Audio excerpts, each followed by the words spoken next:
بسم اللہ الرحمن الرحیم۔ ہم جو ہے وہ کتاب النکاح کا مطالعہ کر رہے تھے اور کتاب النکاح میں حقوق الزوجین کی بات ہماری چل رہی ہے، شوہر کے حقوق، بیوی کے حقوق۔ اب اس میں لاسٹ ٹائم ہم نے ڈسکس کیا تھا بیوی کے حقوق کو، اس میں خاص طور پہ اس کے جو خرچے کا حق ہے، نان نفقے کا ہے، حق مہر کا ہے۔ تو بیوی کے بڑے حقوق میں سے مطلب بڑا حق یہی ہے، یعنی دو بڑے حقوق ہیں اس کے آپ کے۔ ایک تو شوہر اس کی مالی ذمہ داری اٹھائے اور دوسرا اس کے ساتھ حسن معاشرت، اچھے سلوک کے ساتھ۔ یعنی عورت کے جتنے حقوق ہیں ان سب کو اگر آپ دو لفظوں میں سمرائز کرنا چاہیں تو وہ یہی ہے کہ شوہر کو جو ہے وہ مالی ذمہ داری اٹھانی چاہیے اپنی بیوی کی، اس کا نان نفقہ ہو گیا، اس کا خرچہ ہو گیا جو اس کی استطاعت کے مطابق ہے، اور دوسرا یہ ہے کہ وہ اس کے ساتھ جو ہے وہ حسن معاشرت کے ساتھ چلے۔ شوہر کے حقوق کو اگر ہم سمرائز کریں دو لفظوں میں تو وہ یہ ہے کہ ایک تو بیوی کو اس کا فرما بردار ہونا چاہیے، سب میں سے ہونا چاہیے اس کے لیے، جس کے لیے اطاعت کا لفظ آتا ہے۔ اطاعت کا مطلب یہ نہیں کہ وہ اس سے اختلاف نہیں کر سکتی، اس کو ہم آگے چل کے کھولتے ہیں۔ اور دوسرا خاص طور پہ اس کا جو حق ہے کہ جب جیسے حدیثوں میں آتا ہے نا کہ جب وہ اس کو بستر پہ بلائے تو وہ انکار نہ کرے، یہ اس کا بہت بڑا حق ہے۔ تو آج ہم نے اسی حوالے سے کچھ گفتگو کرنی ہے۔ میریٹل ریلیشن شپ، مباشرت اور اس سے متعلقہ جتنے مسائل ہیں، بہت ساری چیزوں کی طرف رسول اللہ صلی اللہ علیہ وسلم نے بہت آسان انداز میں میٹافارکلی، مجاز اور استعاری کی زبان میں بہت گہری باتیں سمجھا دیں یا سجھا دیں، یا قرآن نے بھی اس کو ٹچ کیا اشارے کنائے کی زبان میں۔ اچھا جی، نیکسٹ ہمارے سامنے کیا ہے کہ شوہر کا اپنی بیوی کے ساتھ تعلق قائم کرنا۔ اب اس میں ہمارے یہاں فقہا زیادہ قانونی بحث میں چلے گئے، لیکن یہ قانونی بحث کو اگر آپ صرف قانونی نقطہ نظر سے دیکھیں گے نا تو شاید آپ کو ہنسی آئے اس بحث کے اوپر، لیکن اگر آپ اس کو نفسیاتی پرسپیکٹیو سے دیکھیں گے تو پھر آپ کہیں گے کہ یہ بہت گیپ جو ہے وہ فل کرتی ہے یہ قانونی بحث۔ ابن حزم یہ کہتے ہیں کہ جی شوہر کے لیے یہ لازم ہے کہ مہینے میں ایک مرتبہ اپنی بیوی کے ساتھ تعلق قائم کرے، مطلب انٹر کورس جسے ہم کہتے ہیں۔ اب سوال یہ پیدا ہوا کہ اللہ تعالیٰ نے، ظاہر بات ہے یہ جو رشتہ ہے یہ بنایا اس لیے کہ نسل انسانی چلے، اس کے آبجیکٹیوز میں سے، اور یہ بھی کہ انسان ایک جائز طریقے سے اپنی خواہش کو پورا کرے۔ تو اب نکاح کرنے کے بعد کیا تعلق قائم کرنا ان کے لیے فرض ہے، واجب ہے؟ اگر تعلق قائم کرنا فرض اور واجب ہے تو کتنی مرتبہ؟ یہ ایک کویسچن پیدا ہوا۔ اب اس پہ ابن حزم علیہ رحمہ کی، ابھی ہم صرف قانونی بحث کرتے ہیں پھر اس کے نفسیاتی پرسپیکٹیو میں جاتے ہیں۔ ابن حزم علیہ رحمہ نے یہ بات کہی ہے کہ جی طہر میں ایک مرتبہ، یعنی مہینے میں ایک مرتبہ شوہر کے لیے فرض ہے، واجب ہے کہ وہ بیوی کے ساتھ تعلق قائم کرے۔ مطلب فرض کی ادائیگی نہ کرنا اس کا مطلب ہے کہ وہ گناہ گار ہے۔ اور انہوں نے دلیل پکڑی قرآن کی اس آیت سے، فَإِذَا تَطَهَّرْنَ فَأْتُوهُنَّ مِنْ حَيْثُ أَمَرَكُمُ اللَّهُ، جب عورتیں مینسز سے پاک ہو جائیں تو ان سے تعلق قائم کرو۔ تو اس کو انہوں نے امر کو وجوب کے معنی میں لے لیا۔ جو میجورٹی ہے علماء کی وہ یہ کہتی ہے کہ یہ بات ٹھیک ہے کہ شوہر جو ہے اس کو بیوی کے ساتھ تعلق قائم کرنا یہ اس کا ایک دینی فریضہ ہے، لیکن اس وقت جب کہ کوئی عذر نہ ہو، اگر وہ سفر پر ہے تو اب ظاہری بات ہے، یا بیمار ہے۔ نفسیاتی پہلو کیا ہے؟ نفسیاتی پہلو یہ ہے کہ شوہر کو بیوی کا پیچھا کرنا چاہیے، گھر اسی سے بچتا ہے۔ جہاں جو ہے یہ چیز غالب آ جاتی ہے، ارج ٹو ڈومینیٹ، میاں بیوی میں انانیت غالب آ جاتی ہے کہ میں نے غالب ہونا ہے، تو اب شوہر بھی کیا کرتا ہے، اس کا دل یہ ہوتا ہے کہ یہ لونڈی بن کے میرے پیچھے آئے، جیسے فلموں میں موویوں میں دکھاتے ہیں کہ جی عورت مرد کا پیچھا کرتی ہے۔ فطرت یہ نہیں ہے، فطرت یہ ہے کہ مرد عورت کا پیچھا کرے۔ یہ اللہ نے انسان کی نیچر میں رکھا ہے، کیونکہ حدیث میں آتا ہے کہ اللہ نے آدم کی پسلی سے اماں حوا کو پیدا کیا، تو عورت انسان کے وجود سے نکلی ہے، تو مرد کا عورت کے پیچھے بھاگنا یہ ایک فطری چیز ہے۔ تو گھر کے نظام میں بھی ہمارے دین کا تقاضا یہی ہے کہ مرد جو ہے وہ بیوی کا پیچھا کرے۔ اچھا، جب وہ انانیت میں آ کے پیچھا نہیں کرتا، اب اس کے اندر ایک سیکسول فرسٹریشن تو پیدا ہوتی ہے، اب وہ کیا کرتا ہے؟ باہر منہ ماری کرتا ہے۔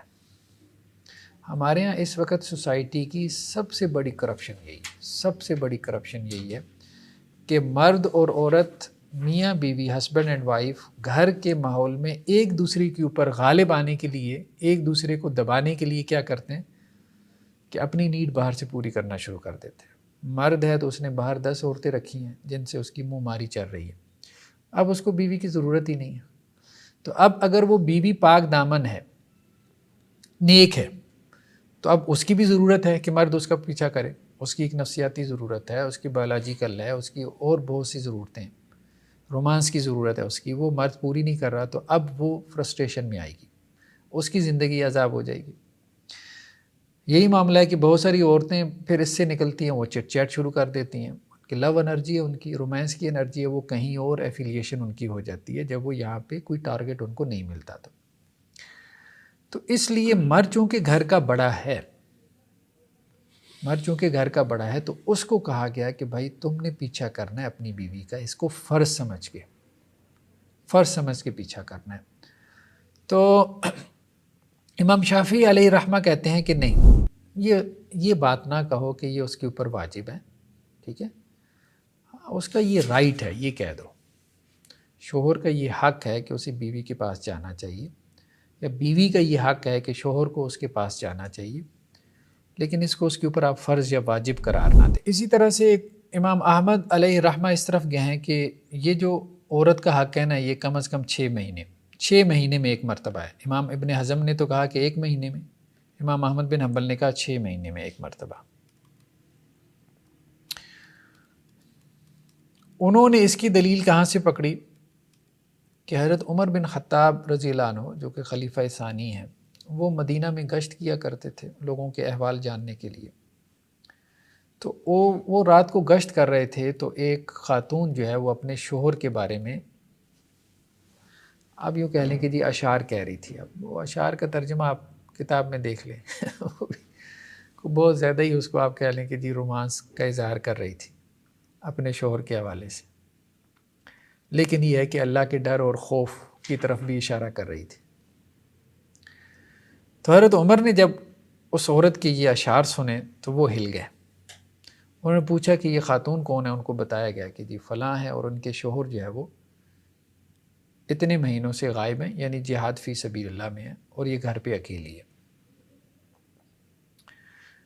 تو پھر حضرت عمر رضی اللہ عنہ نے اس خاتون کا مسئلہ حل کیا کہ اس کے شوہر کو جو ہے وہ لکھوا کے بھجوایا کہ اس کو واپس گھر بھیجو، اس کی بیوی کو اس کی ضرورت ہے۔ پھر حضرت عمر اپنی بیٹی حضرت حفصہ کے پاس آئے اور ان سے پوچھا کہ مجھے یہ بتاؤ کہ عورت اپنے شوہر کے بغیر کتنے عرصے تک صبر کر سکتی ہے؟ تو انہوں نے کہا سبحان اللہ، آپ میرے والد ہو کہ مجھ سے ایسے سوال پوچھ رہے ہیں؟ تو حضرت عمر نے کہا کہ نہیں، مسئلہ یہ ہے کہ یہ واقعہ ہوا ہے اور میں اس میں کوئی قانون جاری کرنا چاہتا ہوں، تو آپ سے میں اس لیے پوچھ رہا ہوں تاکہ میں کوئی ایسا قانون جاری کروں جس میں مسلمانوں کی کوئی مصلحت ہو۔ تو اس پہ پھر انہوں نے کہا 5 یا 6 مہینے۔ پھر حضرت عمر رضی اللہ عنہ نے قانون بنا دیا کہ کوئی بھی سپاہی جو ہے وہ 6 مہینے سے زیادہ اپنے گھر سے دور نہیں رہے گا۔ 1 مہینہ تو اس کو جانے میں لگتا تھا، 1 مہینہ واپسی میں لگتا تھا، تو 4 مہینے وہ پھر محاذ پہ رہتا تھا۔ تو 6 مہینے کے بعد اس کی 4 مہینے کے بعد اس کی چھٹی لازمی بنتی تھی کہ اس نے گھر کا چکر لگا کے آنا۔ تو یہ انہوں نے ایک قانون بنا دیا تھا۔ تو اس سے امام احمد بن حنبل نے یہ دلیل پکڑی کہ شوہر کو جو ہے وہ اپنی بیوی سے 6 مہینے سے زیادہ دور نہیں رہنا چاہیے، بلکہ وہ تو یہاں تک بھی چلے گئے۔ جیسے دیکھیں نا، ہمارے یہاں یہ مسئلہ بہت پیدا ہوا، باہر چلے جاتے ہیں 2 سال، 3 سال، 4 5 سال بعد یورپ سے، دبئی سے، عرب کنٹری سے واپس ہی نہیں آ رہے۔ اب مجھے بتائیں وہ 2 سال وہ بیوی کیا کرے گی؟ اب صرف آپ اس نظر سے نہ دیکھیں کہ جی وہ پتہ نہیں اس کے اندر کتنی کوئی سیکشول ڈیزائر ہے. مطلب کسی کا مسئلہ صرف سیکشول ڈیزائر نہیں ہوتا، ٹھیک ہے، اسے نفسیاتی تعلق چاہیے ہوتا ہے. گھر کے ماحول میں ظاہری بات ہے، آپ اگر شوہر نے اس کو ساس سسر کے اوپر چھوڑا ہوا ہے، نندوں کے اوپر چھوڑا ہوا ہے، وہ اس کو باتیں بنا رہی ہیں، ٹھیک ہے، وہ اس کو سنا رہی ہیں، تو ایسے میں بیوی کو دلجوئی چاہیے، جو اس کو کوئی حوصلہ دے. وہ گھر کے کام کاج دیکھ رہی ہے، کوئی اس کو اپریشیٹ کرے کہ بھئی آپ یہ کر رہی ہو، آپ وہ کر رہی ہو. تو وہ علیحدہ بیٹھا ہوا ہے وہاں 2-4 سال سے سیکشول فرسٹریشن میں مبتلا ہے، یا کہیں منہ ماری کر رہا ہے، اللہ بہتر جانتا ہے.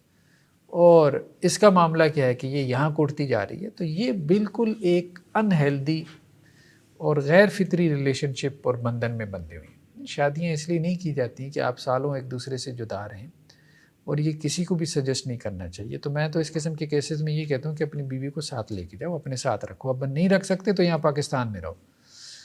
تو یہ ظلم ہے، یہ زیادتی ہے. اور ایسی بیویاں پھر کیا ہوتا ہے، پھر وقت کے ساتھ ایک اڑتی کال آتی ہے، اور اس کال سے وہ بات کہیں سے کہیں پہنچ جاتی ہے.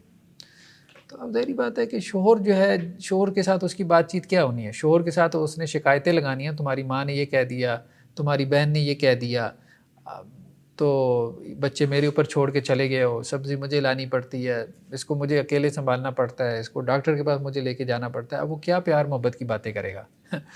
تو اب اس کا رومانس تو وہ تو کسی اور سے پورا ہوگا نا پھر، جس سے اس کی کوئی شکایت نہیں ہوگی. تو وہ اڑتی کال ہوگی جو اس کو آئے گی، اور وہ وہاں پھنس جائے گی. تو ایسے بہت سے کیسز آتے ہیں جس میں لٹرلی جو ہے وہ آپ کہہ لیں کہ جی مرد ہے تو وہ رو رہا ہے، عورت ہے تو وہ رو رہی ہے کہ آپ یہ سب نکلنا چاہتے ہیں لیکن نکل نہیں پا رہے. اور ہمیں پتہ ہے کہ یہ ایکسٹرا میریٹل ریلیشن شپ ہے، جائز نہیں ہے، لیکن یہ ہے کہ حالات ہیں، اب بس اس میں پھنس گئے.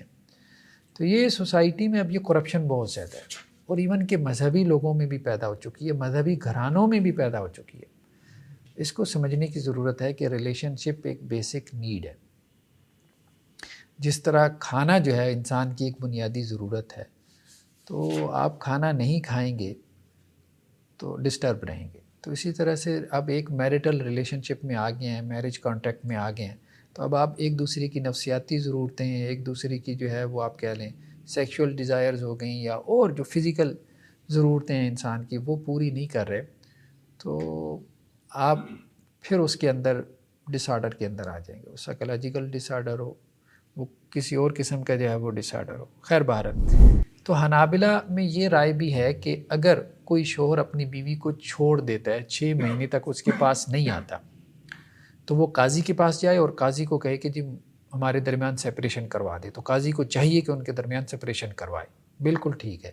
اس بنیاد پہ عورت کا خلا لینا وہ حق بجانب ہے کہ 6 مہینے تک اگر شوہر اس کے پاس نہیں آتا تو وہ عورت خلا کا کیس دائر کر سکتی ہے. مطلب اس نے ایسے شوہر کو کیا کرنا ہے؟ بس صرف کیا اس کے لیے کوئی ATM مشین ہے کہ اس کو پیسے بھیج دیا کرے، اور وہ اپنی تعلق کی ضرورتیں پھر چٹ چیٹ کے ذریعے اور لوگوں کے ساتھ فون پہ رابطے کر کے پوری کرتی رہے. تو یہ جو کرپشن ہے ہماری سوسائٹی میں بہت بڑھ گئی ہے، اور یہ بڑی اسی لیے ہے کہ اس چیز کی طرف توجہ نہیں دی گئی. امام غزالی علیہ الرحمہ نے ایک نقطہ اٹھایا ہے، وہ نقطہ انہوں نے اٹھایا 4 شادیوں سے. وہ یہ کہتے ہیں کہ یہ جو 4 شادیاں ہیں نا، یہ ہمیں بتا رہی ہیں کہ 4 راتوں میں 1 مرتبہ عورت کے پاس جانا ضروری ہے. ٹھیک ہے جی. ویسے میں نے ایک جگہ پڑھا تھا، یہ حضرت سے ہی حضرت عمر فاروق رضی اللہ تعالیٰ عنہ ان سے پوچھا یہی جو مسئلہ ہے، تو انہوں نے کہا عدت کا جتنا ٹائم ہے وہ والا. ہاں مختلف روایتیں ہیں، مطلب بعض میں 4 مہینے کا بھی ہے، لیکن اس کو انہوں نے اس طرح سے جمع کیا کہ 1 مہینہ جانے کا 1 مہینہ آنے کا. تو 4 مہینے بیسیکلی وہاں وہ اپنا محاذ کے اوپر لگتے تھے. تو 4 مہینے کا حضرت عمر نے آرڈر جاری کیا تھا، لیکن وہ 1 مہینہ اس کو جانے میں اور 1 آنے میں لگ جاتا تھا. تو اس طرح سے 6 مہینے بن جاتے تھے. تو بعض نے اس طرح سے بھی اس کو جمع کر لیا، تعویل کر لی. بہرحال 4 مہینے ہو 6 مہینے ہو، میکسیمم لمٹ 6 مہینے رکھ لے، ٹھیک ہے، یا 4 مہینے بھی رکھی جا سکتی ہے. اس سے زیادہ دوریاں اچھی نہیں ہیں کہ بیوی جو ہے وہ کراچی میں ہے اور شوہر لاہور میں ہے. ٹھیک ہے، تو یہ جو لائف سٹائل ہے نا، یہ ہمارے دین کا پسندیدہ نہیں ہے. دین نے یہی کہا ہے کہ بھائی سفر، جیسے آپ وسلم کا معمول تھا، آپ سفر میں جاتے تھے، کسی نہ کسی زوجہ محترمہ کو ساتھ لے جاتے تھے. تو سفر ٹھیک ہے، ضرورت ہے، ساتھ لے جائیں اپنی بیویوں کو. ہاں 2-4 دن کا، ہفتہ 10 دن کا سفر یہ انسان کی مجبوری ہوتی ہے. لیکن اب آپ کی جاب بھی دوسرے شہر میں اور آپ کی بیوی دوسرے شہر میں رہ رہی ہے، تو یہ جو ایب نارمل جو ہے نا ایک لائف سٹائل ہے، اس نے سوسائٹی میں کرپشن بہت پیدا کر دی ہے، بہت کرپشن پیدا کر دی ہے، اور انسان اندر سے ہل جاتا ہے، فیملی لائف جو ہے وہ تباہ ہو چکی ہے۔ یہ تو ہر آدمی کے مشاہدے میں یہ بات ہے۔ ہاں، تو اس کا حل یہی ہے کہ بھائی آپ ساتھ رہیں، کسی طرح سے کم پہ گزارا کر لیں۔ ضرور آپ نے یورپ میں جا کے 2-2 4-4 سال لگانے، ٹھیک ہے، تو یہاں رہیں، اپنی بیوی بچوں کے ساتھ رہیں، یا اپنی بیوی بچوں کو ساتھ لے کے جا سکتے ہیں تو ان کو ساتھ لے جائیں، تو کم پہ گزارا کر لیں اور ساتھ رہیں۔ اس سے جو ہے وہ آپ کی ایک ہیلدی لائف بنے گی، زندگی میں کوئی ڈسٹربنس نہیں آئے گی۔ ایک اور روایت یہ لے کے آئے ہیں کہ جی ایک خاتون حضرت عمر بن خطاب رضی اللہ عنہ کے پاس آئی اور کہنے لگی کہ امیر المومنین، میرا شوہر دن میں روزے سے ہوتا ہے، رات کو قیام میں مطلب تہجد کے لیے کھڑا ہو جاتا ہے، اور مجھے یہ پسند نہیں ہے، ٹھیک ہے، تو مجھے یہ پسند نہیں ہے کہ میں اس کا شکوہ کروں، کیونکہ وہ اللہ کی جو ہے وہ اطاعت کر رہا ہے۔ تو حضرت عمر نے کہا بڑا اچھا شوہر ہے، بڑا اچھا شوہر ہے، دن میں روزہ رکھتا ہے، رات کو نمازیں پڑھتا ہے، تمہیں اور کیا چاہیے؟ تو اس نے پھر کہا کہ جی ٹھیک ہے، دن میں روزہ رکھتا ہے، رات کو نماز پڑھتا ہے، تو میں اس کا شکوہ کرنا پسند نہیں کرتی، تو اللہ کی اطاعت ہی کر رہا ہے۔ تو حضرت عمر نے کہا بڑا اچھا ہے، بڑا اچھا ہے، اب تمہیں اور کیا چاہیے بی بی؟ تو پاس جو ہے وہ حضرت کعب اسدی بیٹھے تھے، وہ کہنے لگے امیر المومنین، بات یہ ہے کہ یہ اپنے شوہر کی جو ہے وہ شکایت کر رہی ہے کہ وہ اس کو بستر پہ وقت نہیں دیتا، ٹھیک ہے۔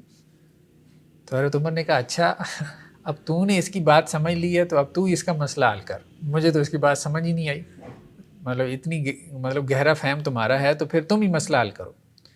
تو پھر انہوں نے کعب نے کہا کہ ایسا کرو کہ تم اپنے شوہر کو بلا کے لاؤ، خاتون کو کہا، تو وہ اپنے شوہر کو بلا کے لائی۔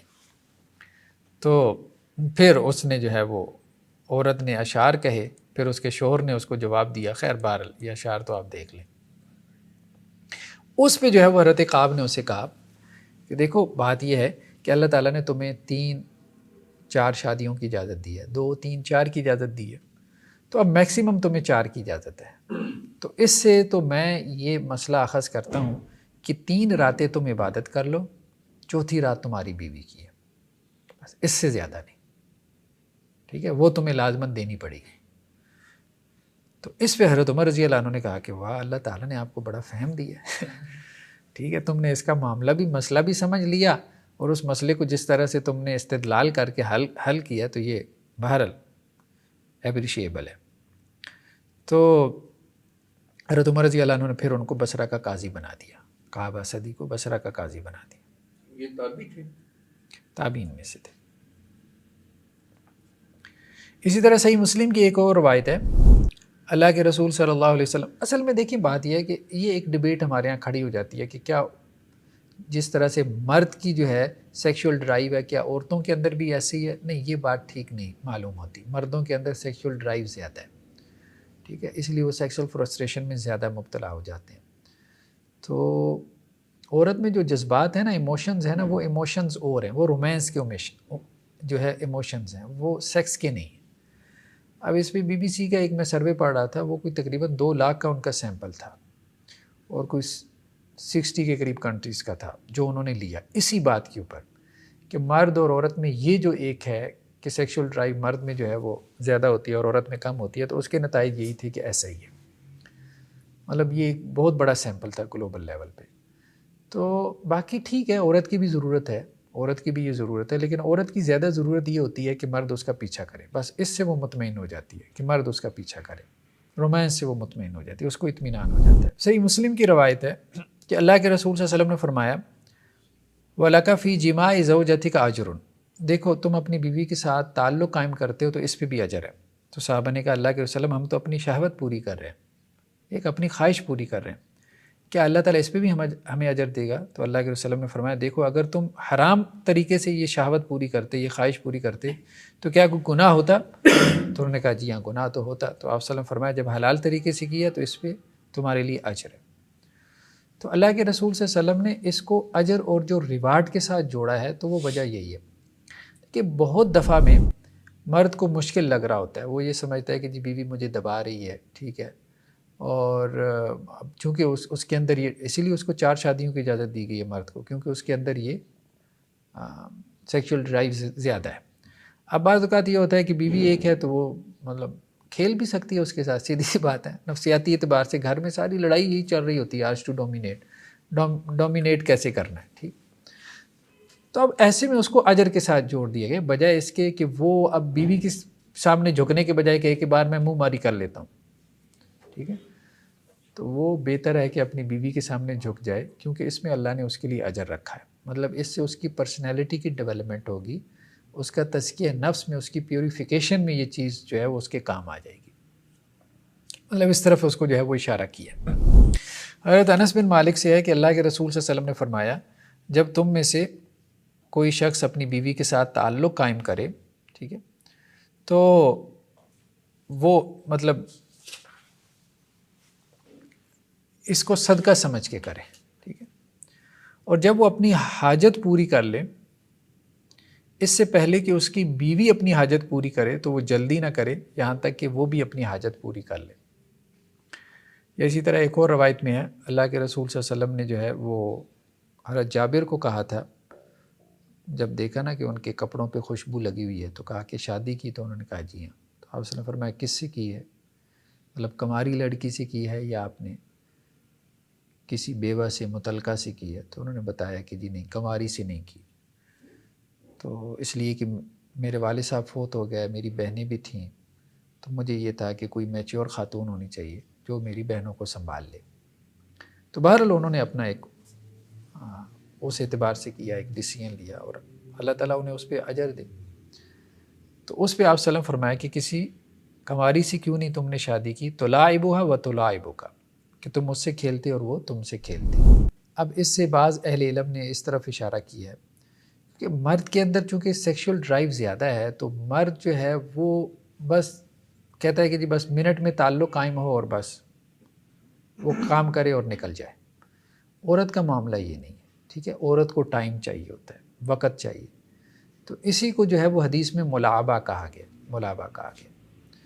تو صرف سیکشول ریلیشن شپ یا جسے انٹر کورس کرتے ہیں بس وہ کیا اور آپ علیحدہ ہو گئے، تو اس سے وہ فرسٹریشن میں مبتلا ہو جاتی ہے، اس کی تسکین نہیں ہوتی، ٹھیک ہے، تو وہ بہت ضروری ہے کہ اس کو ٹائم دیں، بات چیت کرنا، یا جسے کہتے ہیں کہ جی بوس و کنار کرنا، یا اس کی پسندیدگی کی باتیں کرنا، تو یہ سب بہت ضروری ہے۔ لیکن یہ ہے کہ اب لوگ بھی کہتے ہیں آپ صاحب کیا کریں، ہمارے یہاں پورا سوشل سیٹ اپ ایسا ہے، 2 کمروں کے مکان ہیں، ٹھیک، جوائنٹ فیملی سسٹم ہے، انسان کو ڈر لگا رہتا ہے جوائنٹ فیملی سسٹم میں، ابھی کوئی آیا مشکل سے موقع ملتا ہے تو اس میں بندہ وہ یہ سمجھتا ہے کہ 5 منٹ کا وقت ہے، بس اس میں اس نے جو ہے وہ بس جیسے کوئی ذمہ داری پوری کرنی ہے۔ تو ہمارے ہاں ٹھیک ہے، سوشل سیٹ اپ نے بھی بہت سے مسائل پیدا کر دیے ہیں، ٹھیک ہے، جوائنٹ فیملی سسٹم نے بھی مسائل پیدا کیے ہیں، بچے ہو جاتے ہیں، آپ کو بچوں کے آنے جانے کا خطرہ لگا رہتا ہے، یہ جاگ جائے گا، وہ مسئلہ پیدا ہو جائے گا، تو یہ سارے مسائل جو ہے وہ انسان ان کی وجہ سے فرسٹریشن میں بھی مبتلا ہوتا ہے، ٹھیک ہے، مطلب کوئی نہ کوئی ایک پارٹنر، ٹھیک ہے۔ تو مرد کو تو اللہ تعالیٰ نے اس معاملے میں بہت زیادہ فوکس رکھا ہے نا، ٹھیک ہے، تو عورت کا معاملہ ذرا کمپلیکیٹڈ ہے، ٹھیک ہے، اس کی تسکین اتنی آسانی سے اتنے آرام سے نہیں ہوتی، اسے ٹائم چاہیے ہوتا ہے، اسے وقت چاہیے ہوتا ہے، خیر جیسے فور پلے کہتے ہیں، تو فور پلے جو ہے نا وہ بہت ضروری ہے، انٹر کورس سے پہلے بہت ضروری ہے عورت کی تسکین کے لیے۔ نیکسٹ کیا ہے جی، التستر عند الجماع، انٹر کورس کے وقت، مباشرت کے وقت میاں بیوی جو ہے کیا بے لباس ہو سکتے ہیں؟ ایک بحث انہوں نے پیدا کی ہے، اس میں یہ کچھ روایتیں بھی لے کے آئے ہیں، لیکن یہ روایتیں ضعیف درجے کی روایتیں صحیح نہیں ہیں۔ ایک روایت میں ہے کہ کسی نے کہا کہ اللہ کے نبی صلی اللہ علیہ وسلم کہ ہمارا جو سطر ہے، ٹھیک ہے، کتنا سطر ہم کو چھپانا چاہیے اور کتنا جو ہے وہ دوسروں کے سامنے ہم کھول سکتے ہیں؟ تو آپ صلی اللہ علیہ وسلم فرمایا کہ تمہارا جو سطر ہے نا وہ صرف تمہارے جو لائف پارٹنر ہے، ٹھیک ہے، اس کے سامنے ہی کھلنا چاہیے، یا جو تمہاری لونڈی ہے اس کے علاوہ دوسرے لوگوں کے سامنے تو تمہارا سطر نہیں کھولنا چاہیے۔ ایک اور روایت یہ لے کے آئے ہیں کہ حضرت عتبہ بن عبد سلیمی سے کہ جب تم میں سے کوئی اپنی بیوی کے پاس آئے تو اسے چاہیے کہ وہ اپنے آپ کو ڈھانپ لے اور وہ گدھوں کی طرح بے لباس نہ ہو۔ لیکن یہ روایت ضعیف ہے، لیکن روایت ضعیف ہے اس کے باوجود جو ہے نا بہتر یہی ہے کہ میاں بیوی کو آپس میں ایک دوسرے کو ڈھانپ لینا چاہیے، یہی بہتر معلوم ہوتا ہے۔ ہاں آپ یہ کہہ سکتے ہیں کہ جی اس میں کوئی سخت کوئی ہارڈ اینڈ فاسٹ رول نہیں ہے، ریسٹرکشن نہیں ہے، لیکن ایک چیز ہے، کھانا ہے نا، کھانا انسان کی ایک بیسک نیڈ ہے۔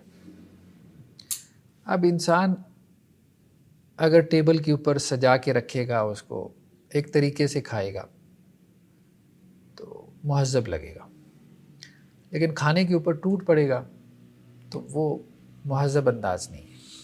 اس سے اس کی جو پرسنالٹی ہے نا، اس کے اندر ایک ایب نارمل ایٹیچیوڈ جو ہے وہ پیدا ہوگا، اور یہ چیز پھر رکتی نہیں ہے، بڑھتی چلی جاتی ہے۔ سیکشول ڈیزائر ایک وہ ہے کہ جو انسان کی آپ کہیں بایولوجیکل نیڈ ہے، ٹھیک ہے، وہ تو ہے ہی ہے۔ کچھ ایسی ہے جو صرف دماغ میں پھنسی ہوئی ہے، ٹھیک ہے، اور جو دماغ میں اٹکی ہوئی ہے نا، جو سیکس دماغ میں اٹکا ہوا ہے وہ بہت بڑا ہے، مطلب اس کی کوئی لیمٹس نہیں ہے۔ تو وہ جب دماغ کے اوپر سوار ہو جاتا ہے نا، جیسے کہتے ہیں کہ جی ایک پیٹ کی بھوک ہے وہ تو آپ مٹا سکتے ہیں، لیکن جس کی آنکھوں کی بھوک ہے نا وہ کبھی ختم نہیں ہوتی۔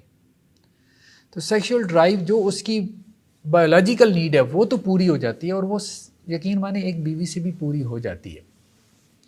لیکن مسئلہ کیا ہے؟ مسئلہ یہ ہے کہ ارد گرد کا ماحول اتنا خراب ہے،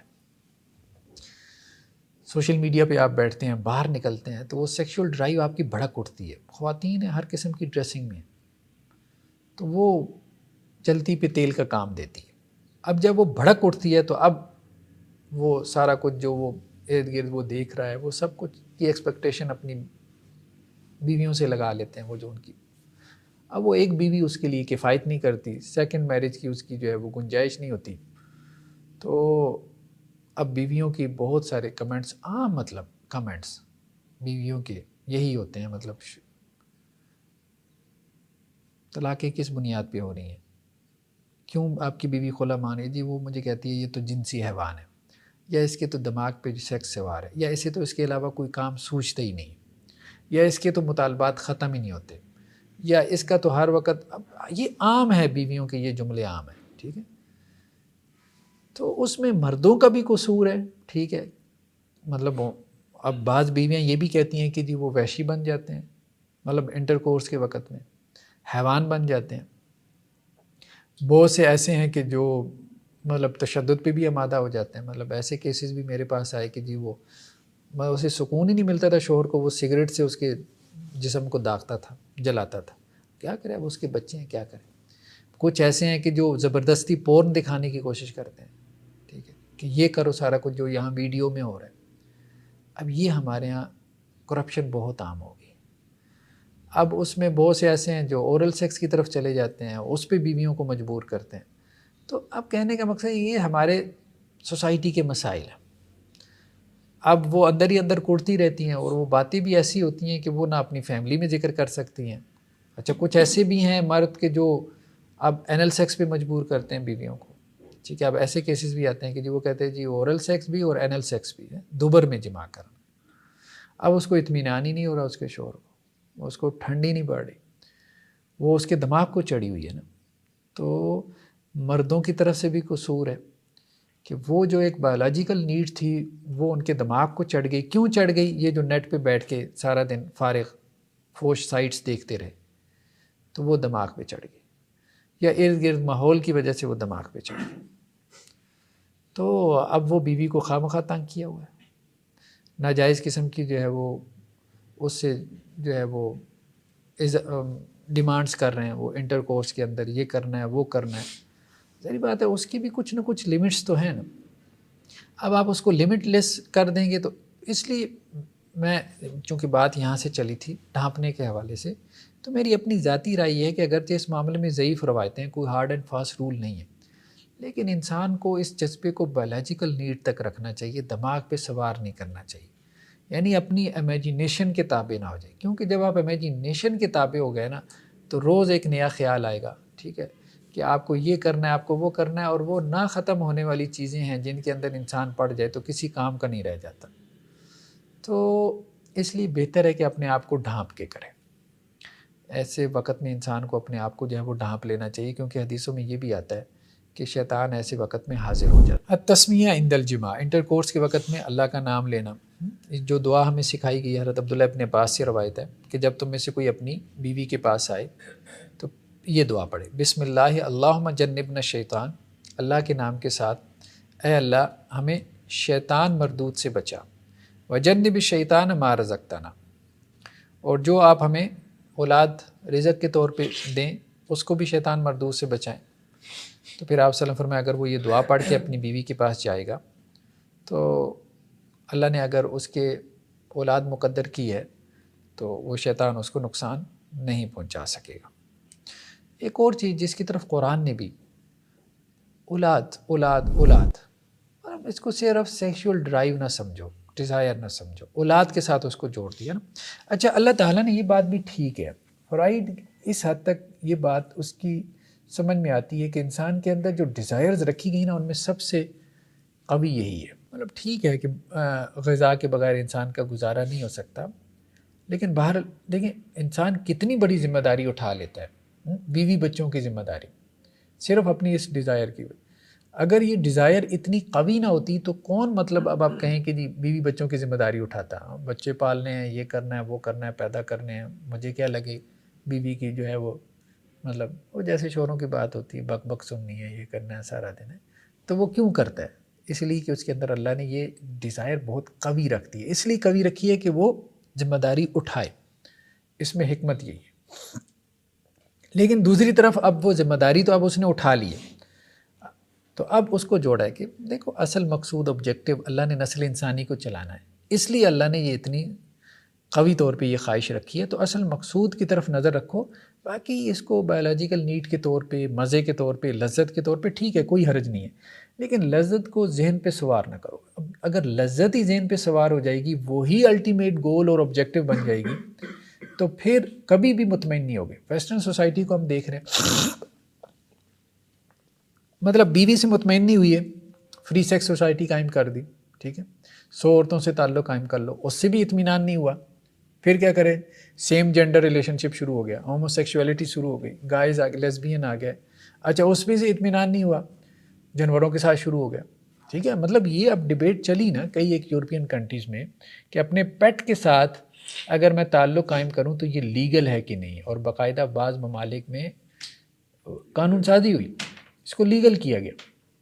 اچھا اس میں جو دلائل چل رہے تھے، اب آپ دیکھیں کورٹس کے اندر کیا دلائل چل رہے تھے کہ جی اینیمل رائٹس بھی تو ہیں نا، اب جو وہ اپنے پیٹ کے ساتھ تعلق قائم کر رہا ہے تو اس میں اس کا جانور خوش ہے کہ نہیں ہے، اصل میں بات یہ ہو رہی تھی، مطلب دلیل اس پہ چل رہی تھی، ٹھیک ہے۔ تو جنہوں نے کہا کہ جی وہ خوش ہوتا ہے تو انہوں نے کہا ٹھیک ہے بھائی کرو آپ، جنہوں نے کہا نہیں ہم اس کی کنسنٹ معلوم نہیں کر سکتے جانور کی، تو انہوں نے کہا نہیں یار اس کو لیگلائز نہیں کر سکتے۔ میں خدا ودا کچھ بھی نہیں ہے، ریلیجن کچھ بھی نہیں، اصل میں تو کنسنٹ ہے، انسان کی خوشی ہے، وہ جانور کی خوشی ہے یا انسان کی خوشی ہے، تو وہ اب اطمینان کہیں پہ بھی اس کو حاصل نہیں ہوگا، بے اطمینانی اور ہمارے ہاں دین کا مزاج کیا ہے کہ خواہشات جو ہے وہ آپ نے پوری کرنی ہے ضبط نفس کے پرنسپل کے اوپر، ضبط نفس کے کھونٹے کے ساتھ ان کو باندھ کے، سیلف کنٹرول، یعنی کنٹرولڈ انداز میں جب آپ اپنی ڈیزائر کو پورا کرتے ہیں تو یہ وہ آپ کو تسکین اور خوشی دیتی ہے جو ایک بیلنس پرسنالٹی پیدا کرتی ہے۔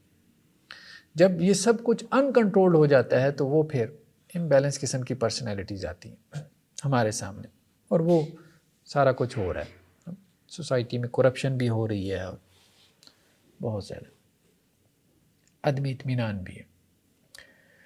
نیکسٹ کیا ہے کہ جی میاں بیوی تعلق کے درمیان اگر جو ہے وہ کوئی گفتگو کرتے ہیں، ٹھیک ہے، تو اس گفتگو کو اوپن نہ کریں۔ شیطان جو ہے کبھی بھی جو ہے ان کو نہیں چھو سکتا، اس کے کیا مفہوم ہے؟ کہاں پر؟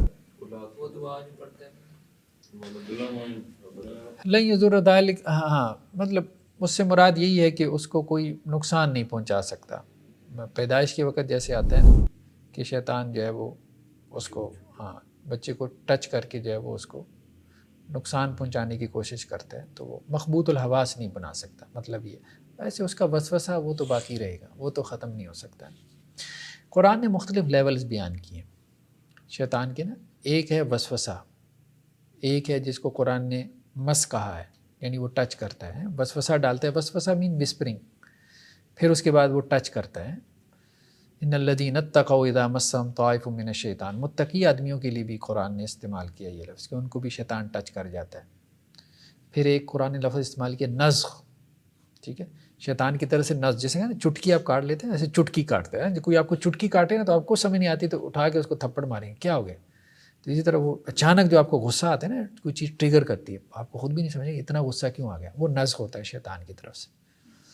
پھر ایک اور قرآن نے لفظ استعمال کیا تخبط، کہ اتنا چھا جاتا ہے انسان کے اوپر کہ جیسے اس کو مخبوط الحواس ہی بنا دیتا ہے، اس کے حواسوں پہ شیطان چھا جاتا ہے. مختلف لیولز ہیں. تو وسوسہ جو ہے وہ تو باقی رہتا ہے، وہ تو ختم نہیں ہوتا. لیکن وہ جو دوسرے لیولز ہیں شیطان کے جہاں وہ انسان کو مخبوط الحواس بنا دے یا، تو اس سے انسان جو ہے وہ بچ جاتا ہے. یہ اس سے ریلیٹڈ تو نہیں ہے کہ عموماً یہ ہوتا ہے کہ یہ کہا جاتا ہے کہ شیاطین کو جکڑ دیا جاتا ہے رمضان میں، تو اس میں بھی جو وسوسے اس طرح کے جو، لیکن بعض روایتوں میں یہ ہے نا کہ جن شیاطین کو رمضان میں جکڑا جاتا ہے وہ سرکش شیاطین ہوتے ہیں. عام چھوٹے موٹے کھلے رہتے ہیں، وہ انسانوں میں سے جی. تو والذین هم عن اللغو معرضون، ٹھیک ہے. تو وہ جو لغو باتوں سے کیا اعراض کرتے ہیں نا. یہاں یہ بات نہیں ہو رہی کہ میاں بیوی آپس میں کوئی مطلب فوش گفتگو نہیں کر سکتے. اس لیے قرآن نے ایک لفظ استعمال کیا رفث کا، اس میں کوئی حرج نہیں. میاں بیوی جو آپس میں گفتگو کرتے ہیں، تعلق قائم کرتے ہیں، تو اس میں کوئی حرج نہیں. لیکن یہ ہے کہ بعض اوقات اس کو جو باہر بیان کرتے ہیں، یعنی میاں بیوی آپس میں جو تعلق قائم کرتے ہیں اور اس کو اپنے دوستوں میں یا اپنے سہیلیوں میں بیان کرتے ہیں اپنے بیڈ روم کی باتوں کو، تو اس کو حرام قرار دیا گیا.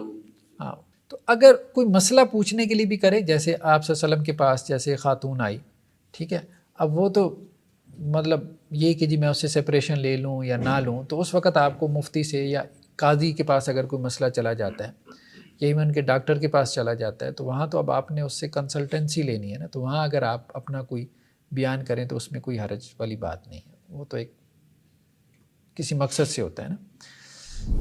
حضرت ابو سعید خدری سے روایت ہے کہ لوگوں میں سے بدترین لوگ وہ ہیں، یعنی قیامت والے دن اللہ کے ہاں، کہ ایک مرد جو ہے وہ اپنی بیوی سے تعلق قائم کرتا ہے اور بیوی اس سے، اور پھر وہ لوگوں میں جا کے یہ بتاتے ہیں کہ جی ہم خلوت میں یہ کرتے ہیں.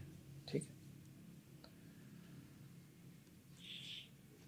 حضرت ابو ہریرہ سے روایت ہے کہ اللہ کے رسول صلی اللہ علیہ وسلم نے نماز پڑھائی، سلام پھیرا اور پھر متوجہ ہوئے اور آپ صلی اللہ علیہ وسلم فرمایا کہ اپنی جگہ بیٹھے رہو اور مجھے یہ بتاؤ کہ کیا تم میں سے بعض لوگ ایسے کرتے ہیں. آپ صلی اللہ علیہ وسلم کو خبریں پہنچتی تھی، لوگ بتاتے تھے کہ یہ چل رہا ہے، پھر آپ اس پہ خطبہ دیتے تھے کہ یہ ٹھیک نہیں، یہ پریکٹس ٹھیک نہیں. تو آپ صلی اللہ علیہ وسلم فرمایا کہ دیکھو کیا تم میں سے کوئی ایسا کرتا ہے کہ وہ اپنا دروازہ بند کرے، پردہ لٹکا لے اور پھر اپنی بیوی کے پاس جائے اور پھر باہر آ کے لوگوں کو بتائے کہ میں نے یہ کیا، لوگ خاموش ہو گئے. پھر آپ عورتوں کی طرف متوجہ ہوئیے، کیا تمہیں ایسی باتیں ہوتی ہیں؟ تو وہ جو ہے خاموش ہو گئیں، وہ بھی خاموش ہو گئیں. ٹھیک ہے. تو یہ وہی وہ جو لطیفہ معروف ہے نا عورتوں کے بارے میں، کہ وہ آپس میں پوچھ رہی تھیں کہ اچھا یہ مرد جب بیٹھتے ہیں تو کیا باتیں کرتے ہیں؟ تو وہ کہنے لگی وہی جو ہم کرتی ہیں. اچھا اتنے بے شرم اور بے حیا ہوتے ہیں. تو کہنے کا مطلب یہ کہ ہمارے یہاں یہی ہے، سوسائٹی کی صورتحال یہی. تو ایک خاتون کھڑی ہوئی اور اس نے کہا کہ اللہ کے رسول وسلم، یہ مرد بھی ایسا کرتے ہیں اور یہ عورتیں بھی ایسے کرتی ہیں، یہ ایسے کر رہی ہیں. ٹھیک ہے. تو پھر آپ صلی اللہ علیہ وسلم نے اس پہ کہا کہ دیکھو یہ شیطان اور شیطانہ ہے. ٹھیک ہے. یہ کام کرنے والے شیطان اور شیطانہ، ان کی مثال ایسی ہے کہ جیسے گلی میں کھڑے ہو کے یا پبلک پلیس پہ کھڑے ہو کے یہ تعلق قائم کر رہے ہو. یہ بات ہے آپ اپنے بیڈ روم میں کر رہے ہیں، جب آپ اس کو لوگوں میں بیان کر رہے ہیں ان چیزوں کو، ان باتوں کو، تو یہ ایسی ہے جیسے آپ پبلک میں تعلق قائم کر رہے ہیں. تو اس سے منع کر دیا گیا کہ میاں بیوی کی اپنی ایک لائف ہے تو وہ بعض اوقات یہ بھی ہوتا ہے، مطلب غصے میں بھی آ کے نا تو وہ ایک دوسرے کے جو عیوب ہیں نا وہ نکالنا شروع کر دیتے ہیں میاں بیوی. جب فیملی میں جھگڑا ہوتا ہے نا تو وہ غصے میں آ کے فیملی کے لوگ بیٹھے ہیں تو ایک دوسرے کے عیوب بتانا شروع کر دیتے ہیں. مطلب یہ تو اس قابل ہی نہیں ہے کہ تعلق قائم کر ہیں، گھنونے باتیں کرتے ہیں. نہیں، ایسے نہیں کرنا چاہیے، کم از کم یہ نہیں کرنا چاہیے. وہ اپنی جو ہے وہ بیوی کے بارے میں باتیں کرے گا، وہ اپنے شوہر کے بارے میں، وہ اس کو نامرد ثابت کرے گی اور یہ اس کو اپاہج ثابت کرے گا. تو یہ نہیں ہونا چاہیے، اس سے بچیں. بس ٹھیک ہے، اگر لڑائی شڑائی ہو بھی گئی ہے تو اس کو ظاہر تک رکھیں، ٹھیک، اوپر تک رکھیں. لباس نہیں رہتے پھر. ہاں، لباس نہیں رہتے. بیڈ روم کی باتیں نہ کریں، اپنی فیملی کے سامنے بھی نہ کریں، ایک دوسرے کو نیچا دکھانے کے لیے. بھئی اگر وہ نابر تھا تو رہ کیوں رہی ہو، سپریشن لے لیتی. یا اگر وہ اس قابل اپاہج تھی یا اس قابل نہیں تھی، ٹھیک ہے، تو اس کو طلاق دے کے پرے کر دیتے. اب جھگڑے کے وقت تمہیں یہ ساری باتیں یاد آ گئی. نیکسٹ کیا ہے، عورت کے ساتھ جو ہے وہ غیر فطری تعلق قائم کرنا، جسے اینل سیکس کہتے ہیں خاص طور پہ. چونکہ یہ اس دور میں بھی کچھ ایسی پریکٹسز تھیں فحش قسم کی، تو آپ صلی اللہ علیہ وسلم نے ان کی طرف رہنمائی کر دی. بلکہ قرآن نے بھی نساءکم خرص لکم، دیکھو تمہاری بیویاں تمہارے لیے کھیتی ہیں. فاتو حرثکم انا شئتم، تو تم اپنی کھیتی کے پاس آؤ جیسے تم چاہو. ٹھیک ہے، تو انا کے دو معنی کیے جاتے ہیں، اینا اور کیفا. یہ یہاں پہ کیفا کے معنی میں ہے، اینا کے معنی میں نہیں ہے. ٹھیک ہے، بعض لوگوں کو غلطی لگ گئی، انہوں نے اس کو اینا کے معنی میں، لغت میں اس کا معنی اینا بھی ہے تو انہوں نے یہاں سے استدلال کر دیا اینا شئتم. انا کا، انا کے دو معنی ہیں نا، ایک اینا اور ایک کیفا. تو بعض لوگوں کو یہ غلطی لگ گئی کہ انہوں نے انا کو اینا کے معنی میں لے لیا، جہاں سے تم چاہو. یعنی انہوں نے کہا کہ جی آپ جو ہے وہ عورت کے ساتھ وجائنا میں کر لیں یا آپ اینل سیکس کر لیں، دونوں طرح سے جائز ہے. یہ قرآن نے اجازت دی، حالانکہ یہ بات ٹھیک نہیں ہے. آپ صلی اللہ علیہ وسلم نے اس کی جو تشریح کی ہے وہ یہی ہے کہ فرج میں جو ہے وہ سیکس ہونا چاہیے، انٹر کورس جو ہے وجائنل سیکس. تو انا سے مراد کیا ہے، کیف شئتم، جیسے تم چاہو. ٹھیک ہے، ہونا چاہیے وہاں لیکن جیسے تم مرضی چاہو. تو ہر سے مراد کیا ہے، ہر سے مراد یہ ہے کہ جہاں کھیتی ہو سکے. تو مطلب یوٹرس ہے، رحم ہے، جہاں بچہ پیدا ہو سکے تو وہاں اللہ سبحانہ و تعالیٰ نے بیج ڈالنے کا حکم دیا.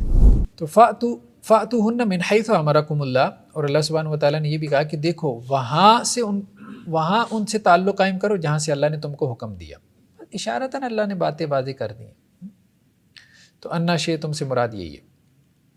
اچھا، اس آیت کا سبب نزول کیا ہے؟ صحیح بخاری صحیح مسلم کی روایت ہے کہ یہودی جو ہے چونکہ مدینہ میں رہتے تھے آپ صلی اللہ علیہ وسلم کے زمانے میں، تو ان کا گمان یہ تھا کہ اگر کوئی شخص جو ہے وہ اپنی بیوی کے ساتھ تعلق قائم کرتا ہے، مطلب قبول میں، مطلب اس کی جو ہے وہ لیکن پیچھے سے کرتا ہے، ٹھیک ہے، پچھلی سائڈ سے تعلق قائم کرتا ہے لیکن قبول میں کرتا ہے، انٹر کورس جو ہے وجائنل سیکس کرتا ہے، تو اس کا بیٹا جو ہے وہ بھینگا پیدا ہوتا ہے. اور انصار جو ہے اس معاملے میں یہود کے تابع تھے، مطلب وہ اس قسم کی باتیں جو ہے وہ یہود سے سن کے اور جو ان کی پریکٹسز ہوتی تھی وہ کیا کرتے تھے. اچھا، قریش ذرا اس معاملے میں کھلے ڈولے تھے. عجیب بات یہ ہے، قریش کا معاملہ اس معاملے میں کھلا ڈولا تھا. وہاں کا سرداری جو ایک قبائلی معاشرہ تھا، تو ان میں یہ معاملات جب ہم ان کی عورتوں میں اور یہ مردوں میں دیکھتے ہیں نا تو وہاں بڑا کھلا ڈولا معاملہ ہے. اور ان کا جو معاملہ تھا انصار کا، تو یہ بڑے وہ تھے دبے ہوئے، اور اس معاملے میں وہ سارے وقال انصار، اور انصار جو تھے وہ اس معاملے میں یہود کی پیروی کرتے تھے. نساؤکم حرث لکم، تو اس پہ اللہ تعالیٰ نے یہ آیت جو ہے وہ نازل کی کہ دیکھو تمہاری بیویاں تمہارے لیے کھیتی ہیں. ٹھیک ہے، مطلب یہ ہے کہ بیوی کے ساتھ جو ہے وہ قبل میں جمع ہونا چاہیے، وجائنل جو ہے وہ انٹر کورس ہونا چاہیے، باقی جس طرح سے مرضی کر لو، کھڑے ہو کے، بیٹھ کے، لیٹ کے، آگے سے، پیچھے سے، جس پوزیشن سے بھی کر لو. مطلب یہ پوزیشن کا مسئلہ تھا. ایک اور روایت میں ہے، یہ سنن ترمذی کی روایت ہے کہ آپ صلی اللہ علیہ وسلم فرمایا کہ عورتوں کے ساتھ ان کی پیٹھ میں مباشرت مت کرو. ٹھیک ہے، یعنی دوبر میں مباشرت سے منع کیا گیا، دوبر میں جماع سے منع کیا گیا. اور بعض روایتوں میں یہ بھی ہے کہ اس کو لواطت صغریٰ کہا گیا. ٹھیک ہے، اور یہ بھی بات روایت میں ہے، سنن کی روایت میں ہے کہ وہ شخص ملعون ہے جو اپنی بیوی سے پیٹھ میں جماع کرے. تو مطلب کچھ ریسٹرکشنز ہیں، اس میں 2 ریسٹرکشنز تو بہت واضح ہیں جو قرآن اور حدیث میں آ گئی. ایک بیوی کے ساتھ، یعنی میاں بیوی کا جو تعلق ہے اس میں کس حد تک آزادی ہے، ہم یہ بات ڈسکس کر رہے ہیں، اور لمٹس کیا ہیں. تو 2 لمٹس کا تو قرآن نے اور حدیث نے تذکرہ کر دیا. ایک تو دبر میں جمع کرنا اینل سیکس سے منع کر دیا ہے, اس پہ لعنت ہے, اور دوسرا مینسز کے دوران میں جمع کرنا, مینسز کے دوران میں تعلق قائم کرنا. اس میں بھی حضرت عائشہ رضی اللہ عنہ کی ایک حدیث ہے جس میں ہے کہ اصنعوا کل شیء الا النکاح, انٹر کورس کے علاوہ سب کچھ کر سکتے ہو, مینسز میں بھی ہے. اور ازواج مطہرات کا معاملہ یہ تھا کہ جیسے لنگوٹ کس کے نا مطلب اس قسم کی روایتیں ہمیں ملتی ہیں کہ میاں بیوی اگر ایک بستر پہ لیٹ جائیں تو اس میں کوئی حرج نہیں ہے, یا جو ہے وہ بیوی جو ہے وہ اپنے شوہر کو مطلب مطمئن کرنے میں کچھ اگر رول پلے کر دے, میسربیشن وغیرہ بیوی کے ہاتھ سے ہو جائے تو اس میں بھی کوئی حرج نہیں ہے. تو اس حد تک مینسز میں بھی, پیریڈز میں بھی تعلق کی اجازت ہے. صرف جس چیز سے منع کیا گیا وہ انٹر کورس سے منع کیا گیا, اس سے کم تر تعلق میں جو ہے وہ کوئی حرج نہیں. اور دوسری چیز جو ہے وہ اینل سیکس سے جو ہے وہ منع کیا گیا. اس کے علاوہ جو ہے وہ مطلب الاؤڈ ہے, مطلب اس پہ آپ کوئی ممانعت کی ہمارے پاس کوئی صریح نص نہیں ہے. باقی چیزیں آپ کہہ سکتے ہیں کہ ایٹیکیٹس کے قبیل سے ہیں, بہت سی چیزیں آداب میں سے ہیں. جیسے ابھی بے لباس ہونے کا ذکر آیا, ٹھیک ہے, تو اگر وہ ایک بند کمرے میں ہیں تو بے لباس ہو جاتے ہیں تو ہمارے پاس کوئی حرمت کی دلیل نہیں ہے. ٹھیک ہے, اپنے آپ کو مطمئن کرنے کے لیے اگر انہیں اس سے تو کہا ٹھیک ہے, اس کے دماغ کو چڑھی ہے, وہ اسے اطمینان ہو ہی نہیں رہا, ایک چیز اس کے دماغ پہ سوار ہو گئی ہے, بس ٹھیک ہے, وہ پھر اپنے آپ کو مطمئن کر لے تاکہ اس کے دماغ پہ وہ چیز سوار نہ رہے. تو لیکن یہ ہے کہ ہم یہ بات کر رہے تھے کچھ چیزیں ایٹیکیٹس کے قبیل سے ہیں, جیسے کھانے میں بھی حلت و حرمت ہے نا, ایک یہ کہ یہ کھانا حلال ہے, یہ حرام ہے. اب اس کے بعد یہ ہے کہ کھانے میں کچھ اس کے آداب ہیں, بھئی پراپر طریقے سے کھا لو, اچھے سے کھا لو, پہلے پانی پی لیا کرو, آرام سے کھاؤ. ٹھیک, تو وہ ساری چیزیں اس کے ایٹیکیٹس اور آداب میں آ جاتی ہیں. وہ آداب کے ساتھ اگر ہم کھانا کھائیں گے تو وہ ہماری صحت کے لیے مفید بنے گا. یہ اصل میں بات ہے ساری. ویسے سر آداب کے بندہ جتنا قریب رہتا ہے اتنا حرمت سے دور رہتا ہے. ہاں یہ بات بھی, اتنا حرمت سے دور رہتا ہے. آداب کو اگنور کرتا ہے تو وہ لازمی چیز ہے کہ وہ گڑھے میں گرتا ہے. جس سے وہ حدیث بھی ہے نا کہ جو کنارے چلتا ہے تو اس کا جو گڑھے میں گرنا یقینی ہوتا ہے. ایسے ہی, لیکن پھر بھی مطلب جو چیز آداب میں ہے تو ہم اس کو حرام نہ بنائیں. اصل بات, ہاں, ہم اس کو حرام نہ کہیں. اگر کوئی اس میں پڑھ بھی گیا تو بات ٹھیک ہے, کیونکہ سب لوگ ایک جیسے نہیں ہیں, سب لوگ ایک جیسے نہیں ہیں, سب کی ایمانی کیفیت بھی ایک جیسی نہیں. ٹھیک ہے, اور سب کے حالات بھی ایک جیسے نہیں. تو اور ہر انسان ہر وقت ایک کیفیت میں بھی نہیں ہوتا. وہ کبھی آداب کا لحاظ کر لے گا, کبھی اس کے اوپر جو ہے وہ ہو سکتا ہے کہ زیادہ حیوانیت غالب آ جائے, بہیمیت غالب آ جائے. تو اس میں کم از کم وہ اتنا دھیان کرے کہ وہ حرام سے بچے, صریح حرام سے بچے بس. نیکسٹ کیا ہے, ازل یا تحدید نسل. تو آپ صلی اللہ علیہ وسلم فرمایا تزوجوا الودود الودود, ایسی عورتوں سے شادی کرو کہ جو زیادہ بچے پیدا کرنے والیاں ہوں. اب سوال ہی پیدا ہوتا ہے کیسے پتہ چلے گا؟ ایک تو یہ فیملی ٹرینڈ سے, دوسرا یہ کہ زیادہ بچے پیدا کرنے پہ آمادہ ہوں, یہ بھی معنی ہو سکتا ہے. اور دوسرا کیا ہے, ولود, ولود اور ودود, محبت کرنے والی. ٹھیک ہے, تو شوہر کے ساتھ اپنے تعلق کو جتلانے والی ہیں. یہ فیملی ٹرینڈ سے اندازہ ہو جاتا ہے. فإنی مکاثر بکم الامم, بے شک قیامت والے دن میں تمہاری کثرت کے اوپر دوسری امتوں پہ کیا کروں گا, فخر کروں گا. مطلب زیادہ بچوں کو پسند کیا گیا. ہر بچہ جو ہے نا میاں بیوی کے تعلق کے لیے ایک گانٹ ثابت ہوتا ہے, ایک گرہ لگ جاتی ہے. ٹھیک ہے, 2 بچے ہو گئے, 2 گرہ, اتنا ہی تعلق پختہ ہوتا چلا جاتا ہے. اب وہ عورتیں, ان میں سیپریشن کی ریشو زیادہ ہوتی ہے. وہ عورتیں خلا کی طرف زیادہ جلدی چلی جاتی ہیں جن کی اولاد نہیں ہوتی, اور جن کی اولاد ہو جاتی ہے نا تو وہ پھر 10 مرتبہ سوچتے ہیں, اور وہ مرد بھی 10 مرتبہ سوچتے ہیں جن کی اولاد ہو جائے. ٹھیک ہے, تو اولاد جو ہے, یہ جو بانڈنگ ہے اس کو اسٹرانگ کرتی ہے. تو اس لیے اولاد جو ہے وہ بہت ضروری ہے, اور جتنی زیادہ اولاد ہو بہرحال انسان کے لیے بڑھاپے میں اس کے لیے مفید ہے. رشتہ داریاں بھی بڑی آسان ہو جاتی ہیں, رشتہ داریاں بھی آسان ہو جاتی ہیں. پھر اولاد بھی آپ کو بیلنس کرتی ہے نا. ہاں, یہ جو دماغ کے اوپر جو خمار چڑھا ہے نا, اس کو بھی بیلنس کرتی ہے. ایک بچہ آپ کو ہاں, تو وہ ٹھیک ہے, وہ بچہ ہے, وہ ایک بچہ جو ہے وہ آپ کے 3 سال تو لے جاتا ہے. صحیح بات ہی. تو کبھی کبھار تو میرے ذہن میں یہ بات آتی ہے کہ اگر اللہ تعالیٰ یہ پوچھے کہ دنیا میں کیا کر کے آئے ہو, اگر صرف یہ بندہ کہتے یا اللہ 2-4 بچے پال کے آئے ہو تو اللہ تعالیٰ شاید اس میں بھی معاف کر دے یعنی وہ اللہ کو کہہ سکتے ہیں اللہ اس پہ تو معاف کرنا آپ کا بنتا ہے. مطلب ایک بچہ 3 سال لے جاتا ہے, صحیح بات یہ ہے. حدیث بھی تو آتی ہے نا نبی کریم صلی اللہ علیہ وسلم کی, جس نے 3 بیٹیاں پیدا کی ہیں. نہیں ماں نے تو پیدا کی ہیں نا, باپ بھی ظاہری بات ہے. اب وہ دوسرے باپ کے لیے یہ نہیں کہا کہ وہ جو اسے پرورش کرے اور اس کی شادی کرے ان کے لیے جنت ہے. ان کے لیے جنت. لیکن اس کے علاوہ میں یہ بات کر رہا ہوں کہ ٹھیک ہے کچھ شور تو ایسے ہوں گے کہ جو دوسرے مطلب بیڈ روم میں جا کے سو جاتے ہوں گے, لیکن اگر بچہ رات کو روتا ہے اور آپ کا بیڈ روم سیم ہے تو ظاہری بات ہے کہ باپ نے بھی رات کو جاگنا ہے. ماں نے تو چلے گھر میں رہنا ہے, اس نے تو صبح جاب بھی کرنی ہے. ٹھیک ہے, بچہ بیمار ہے تو اس نے بھی ماں کے ساتھ ہاسپٹل میں جانا ہے, باپ نے بھی جانا ہے. تو وہ بے چین ہے تو بعض اوقات ماں سنبھال لیتی ہے, بعض اوقات باپ کو سنبھالنا پڑتا ہے. تو یہ ہے, باپ کی بھی راتیں جاگتی ہوئی گزرتی ہیں, وہ بھی بے چین ہوتا ہے. تو یہ سارے مسائل ہیں. تو وہ یہ نہیں, ماں یہ نہ سمجھے کہ جی وہ ماں کے مسائل ہیں. ماں جو ہے وہ بچے کی وجہ سے ڈسٹرب ہے, تو اب باپ بھی تو ظاہری بات ہے اس کی بھی تو لائف ساری ڈسٹرب ہو جاتی ہے. بعض اوقات اسے لگتا ہے کہ جی اب تو یہ میری تو بیوی رہ ہی نہیں گئی, یہ تو بچے کی ماں بن گئی ہے. اور یہ بات بھی ٹھیک ہے, جب تک بچہ نہیں ہوتا تو اس خاتون کی توجہ مطلب اس کے لیے کل کائنات اس کا شور ہوتا ہے. جیسے ہی بچہ ہو جاتا ہے تو اس کو تو ایک ٹارگٹ مل جاتا ہے ماں کو ایک کھلونا مل جاتا ہے. ٹھیک ہے, تو وہ تو 24 گھنٹے اس کے لیے مصروف ہو جاتی ہے, اس کا سارا ذہن اس کی طرف اب بچے کی طرف ہے. ٹھیک ہے, 2 سال تک اس کی پرورش, اس کے بغیر بچے کی پرورش ہی نہیں ہو پانی. اب یہ لر پھرتا ہے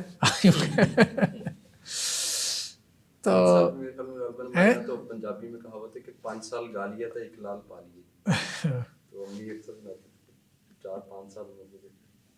اچھا, ایک لاسٹ ٹائم جو ہے نا کسی نے یہ سوال کیا تھا, انہوں نے کہا تھا کہ آپ اس کو نا ایڈریس کر دیں ذرا اپنے لیکچر میں, تو چلیں لوگوں کا بھلا ہو جاتا ہے. کہ ہماری سوسائٹی میں جو نوجوان طبقہ ہے نا یہ بہت زیادہ حساس ہے اس کے بارے میں, خواتین کے پردہ بکارت کے بارے میں. تو یہ بات جو ہے نا مطلب بعض اوقات اس کی وجہ سے رشتے بھی ٹوٹ جاتے ہیں. تو اللہ تعالیٰ نے ایک نظام رکھا ہے عورتوں میں پردہ بکارت کا, ٹھیک ہے, جو ان کی کنوارے پن کی علامت ہوتی ہے. لیکن کچھ ڈاکٹر حضرات یہ کہتے ہیں کہ بعض اوقات وہ پردہ بکارت کسی بھی وجہ سے پھٹ سکتا ہے, کچھ ایکٹیویٹی کی وجہ سے, فزیکل ایکٹیویٹی کی وجہ سے یا کسی اور وجہ سے. تو اس معاملے میں مردوں کو زیادہ حساس نہیں ہونا چاہیے. بہرحال یہ تو اب جو ہے وہ زیادہ لوگ جو میڈیکل سے تعلق رکھتے ہیں وہ اس چیز کو زیادہ بہتر جان سکتے ہیں. تو بعض اوقات جو ہے وہ صرف اس بنیاد پہ ڈائیورس کی طرف چلے جانا کہ جی عورت جو ہے وہ کماری نہیں نکلی, اس کا پردہ بکارت جو ہے وہ باقی نہیں تھا, ٹھیک ہے, یا اس کی بلیڈنگ نہیں ہوئی پہلی رات, تو یہ کوئی وائز ڈیسیژن نہیں ہوگا. اس معاملے میں وہ کسی مطلب جو ایکسپرٹ ہے, خاص طور پہ کوئی ڈاکٹر ہے, کوئی فزیشین ہے, تو اس سے رابطہ کر کے وہ مشورہ کر لے, بجائے اس کے کہ وہ کسی انتہائی ڈیسیژن کی طرف جائے یا اس کے بارے میں ایک نیگیٹو ہی ذہن رکھے کہ ضرور اس نے کوئی منہ ماری کی ہے. ٹھیک ہے, تو یہ مناسب نہیں ہوگا. چلیں بہرحال, تو ہم یہ بات کر رہے تھے کہ فیملی پلاننگ کے حوالے سے. تو جو ٹریڈیشنل وے تھا اس زمانے میں وہ فیملی پلاننگ کے حوالے سے وہ تو یہی تھا اپنا عزل جسے کہتے تھے, کہ بیوی کے ساتھ تعلق قائم کرتے ہی وہ کیا کرتے تھے کہ جو سپم ہوتا تھا, جو مادہ منویہ تھا, اس کو وہ باہر گرا دیتے تھے, اس کے رحم میں نہیں گراتے تھے. صحیح بخاری کی روایت ہے جابر سے کہ ہم رسول اللہ صلی اللہ علیہ وسلم کے زمانے میں عزل کیا کرتے تھے اور قرآن نازل ہوتا تھا. ٹھیک ہے, یعنی قرآن نے ہمیں اس سے روکا نہیں. ایک اور روایت ہے صحیح مسلم کی کہ ہم آپ صلی اللہ علیہ وسلم کے زمانے میں عزل کیا کرتے تھے, تو آپ صلی اللہ علیہ وسلم کو اس کی خبر پہنچی تو آپ نے اس سے منع نہیں کیا. ٹھیک ہے, تو بعض روایتوں میں یہ بھی ہے کہ آپ صلی اللہ علیہ وسلم نے یہ بھی کہا کہ یہ وعدے خفی ہے. لیکن یہ ہے کہ وہ وعدے خفی مطلب آپ یوں کہہ لیں کہ جی جیسے ہڈن شرک آ گیا نا, شرک خفی ریاکاری کو, اسی طرح سے یہ وعدے خفی ہے, مطلب کراہت کا اظہار کیا. بعض روایتوں میں یہ بھی ہے کہ کہا دیکھو جس جان نے آنا ہے اس نے تو آنا ہی آنا ہے, بہرحال باقی تم اپنی تدبیر کے طور پہ کر رہے. اصل میں عرب یہ کرتے تھے کہ لونڈیوں سے پسند نہیں کرتے تھے اولاد, بیویوں سے پسند کرتے تھے. وہ خاندانی عورتیں ہوتی تھیں, لونڈیوں سے پسند نہیں کرتے تھے. انہیں یہ ہوتا تھا کہ جی لونڈی سے جو اولاد ہوگی نا تو وہ جینز میں وہ بات آئے گی, تو وہ والی بات نہیں ہوگی, اولاد میں وہ مزیداری نہیں ہوگی, اس میں لونڈیوں والے اخلاق اوپر سے غلاموں والے آئیں گے. تو اس لیے وہ عزل کیا کرتے تھے, لونڈیوں سے اولاد کو پسند نہیں کرتے تھے, تعلق قائم کرتے ہوئے. تو اس لیے صحابہ کرام میں ایک بڑی جماعت اس طرف چلی گئی کہ کوئی حرج نہیں ازل میں. تو اسی طرح سے فیملی پلاننگ کے جو طریقے ہیں، کاپرٹی ہے یا اس طرح سے اور ایسے طریقے جو کہ عارضی طریقے ہوتے ہیں، تو اس میں کوئی حرج وغیرہ نہیں ہے. ٹھیک ہے. ہاں اس میں جو مستقل طور پہ جیسے نس بندی کہتے ہیں، یعنی یوٹرس ریموو کروا دیا، اب یہ بہت زیادہ ہے، بہت زیادہ ہو گیا. یہ ویسے بھی ان ایتھیکل پریکٹس ہے. 20 22 25 سال کی بچی کے یوٹرس آپ ریموو کر دیں، وہ بچہ پیدا کرنے کی اہلیت ہی ختم ہو جائے اس کے اندر. اور صرف کیا ہے کہ جی اب حکومتوں کو بھی کیا ہوتا ہے کہ جی وہ پیسے ملتے ہیں، فنڈنگ ہوتی ہے، یوٹرس ریموو کریں اور کچھ نہیں، یوٹرس ریموو کریں ہیں، باقاعدہ ڈاکٹروں کو فنڈز دیے جاتے ہیں، اور آبادی کم کریں، ایک پورا مطلب پروپیگنڈا کیا ہوا آبادی کم کریں. اور بھائی بات یہ ہے کہ اللہ تعالیٰ نے جتنے انسان پیدا کیے اس سے زیادہ ریسورسز دنیا میں رکھ دی ہیں. اب جب دنیا کی 50% ریسورسز پہ 1% نے قبضہ کیا ہوا ہے، تو اب انہوں نے تو یہ کہنا ہے بھائی آبادی کم کرو. تو مسائل کا حل یہ ہے کہ وہ ریسورسز پہ جن 1% نے قبضہ کیا 50% پہ، ان سے وہ لے کے تقسیم کریں. آپ آبادی کے کنٹرول کا مسئلہ ہے ہی نہیں، اصل مسئلہ تو مس مینجمنٹ کا ہے، اور یہ بات ان کو سمجھ میں نہیں آتی. ہاں بینیفیشری ہے، ظاہری بات ہے، سمجھ تو اس کو آیا ہوا ہے، یہ بات بھی ٹھیک ہے. تو امام مالک اور امام شافعی دونوں اس طرف چلے گئے، کیونکہ حضرت عمر حضرت علی رضی اللہ عنہ سے بھی یہ چیز مروی ہے کہ موعودہ اس وقت کہیں کہ جب اس کے اوپر 7 مراحل گزر چکے ہوں. ٹھیک ہے. تو یہ قاضی ابو یعلا کی روایت ہے کہ حضرت عمر جو ہے ان کے ساتھ حضرت علی، زبیر اور سعد بن ابی وقاص رضی اللہ عنہ بیٹھے تھے، اور ازل کا تذکرہ ہوا. تو سب نے کہا کہ جس میں کوئی حرج تو نہیں ہے، آپ صلی اللہ علیہ وسلم نے منع تو نہیں کیا. تو ایک آدمی نے کہا کہ جی نہیں، آپ صلی اللہ علیہ وسلم کے الفاظ ملتے ہیں، یہ موعودہ صغرا ہے، مطلب زندہ گاڑ دیتے تھے نا، موعودہ اس لڑکی کو کہتے تھے جس کو زندہ گاڑا گیا.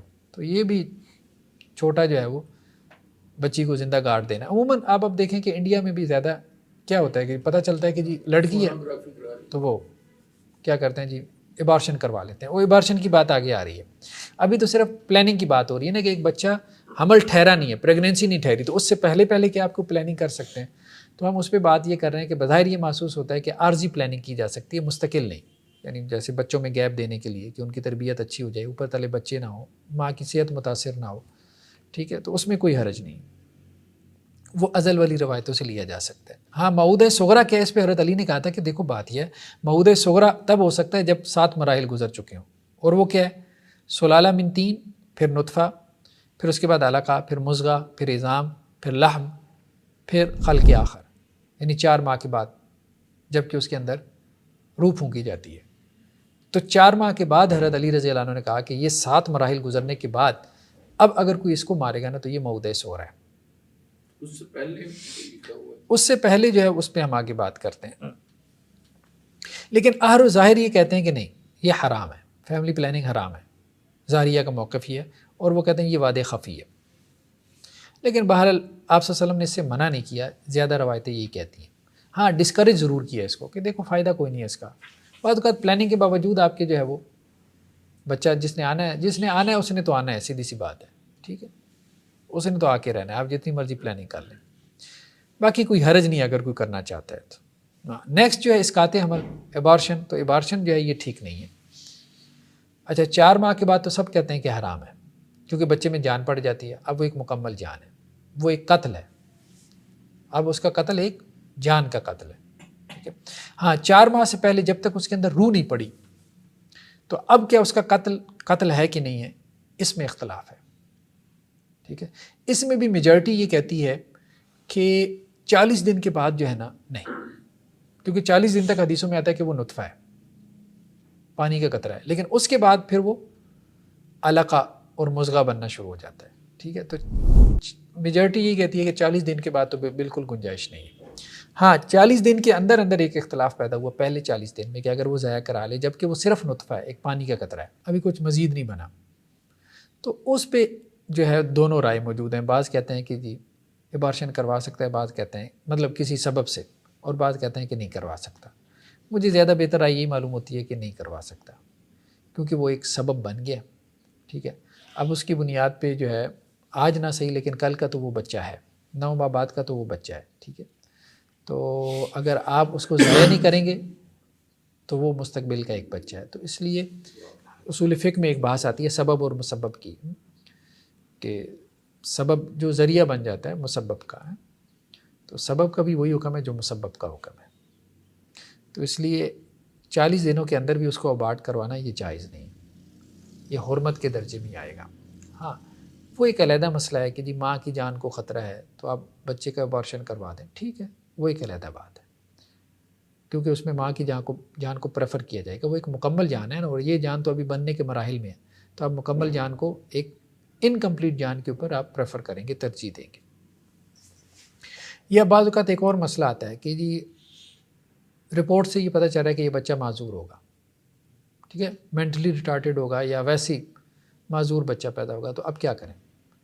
دیکھیں اس میں بھی میرا مشورہ تو یہ ہوتا ہے کہ نہیں، اب اس کو آنے دیں، جو جان ٹھہر گئی ہے نا اس کو آنے دیں، ضائع نہ کریں. واللہ اعلم، اللہ بہتر جانتا ہے. چلیں جی آج اتنا ہی کافی ہے. سبحانک اللہم و بحمدک، نشہد ان لا الہ الا انت